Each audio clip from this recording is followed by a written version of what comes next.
अध्यक्ष महोदय, जिस भावना से मैंने यह बिल पेश किया है उसको विरोधी पक्ष के लगभग सभी सदस्यों ने एक मत से महसूस किया है कि देश में बेकारी की जो समस्या है वह एक भयंकर समस्या है और उसके कारण हमारे देश का विकास, चाहे वह सामाजिक हो, आर्थिक हो या सांस्कृतिक, रुका हुआ है।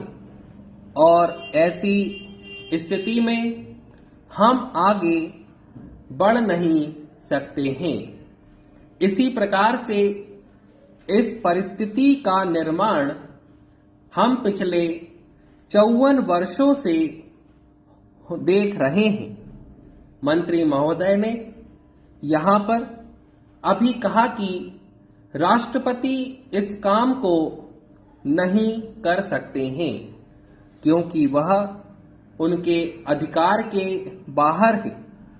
आप राज्यों में राज्यपाल शासन स्थापित करते हैं जब यह देखते हैं कि किसी राज्य में वहाँ की व्यवस्था, वहाँ का विकास ठीक नहीं हो रहा है, जब किसी राज्य में गड़बड़ी फैल रही हो, विकास का काम समाप्त हो गया हो और लोग जिम्मेदारी से काम न करते हो तो वहाँ पर राज्यपाल शासन स्थापित किया जाता है।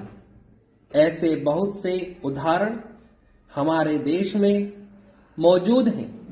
उसी प्रकार से हमारे राष्ट्रपति हैं और अगर देश में इस तरह की स्थिति वर्षों तक चले तो कोई कारण नहीं है आपात के रूप में राष्ट्रपति इस देश की सुरक्षा के लिए, इस देश की उन्नति के लिए जिम्मेदारी अपने हाथ में न ले सकें। हमारे भाइयों ने बहुत से उदाहरण दिए हैं कि राज्यों में संयुक्त सरकारें नहीं चली, लेकिन उसके पीछे राजनीतिक हथकंडे थे। अगर कोई राजनीतिक पार्टी जिम्मेदारी से काम नहीं करती तो विधान में यह स्पष्ट है कि राष्ट्रपति शासन अपने हाथ में लें। मैं एक उदाहरण देता हूं कि संविधान में आदिवासी हरिजनों के उत्थान के लिए प्रण किया गया था कि 10 वर्ष में उनकी सामाजिक तथा आर्थिक स्थिति को सुधार देंगे, लेकिन यह सरकार उसमें भी असफल रही। उसको एक बार 10 वर्ष के लिए बढ़ाया गया और दोबारा फिर 10 वर्ष के लिए बढ़ाया गया।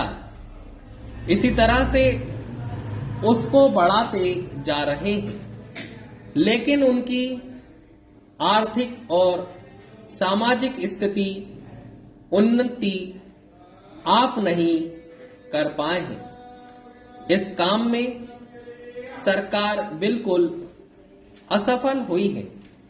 पिछली बार सरकार पर अविश्वास का प्रस्ताव भी आया था और वह पास होने वाला था। इसलिए मेरा कहना है कि हमारे देश में यह जो बेकारी की समस्या है वह बहुत ही भयंकर समस्या है।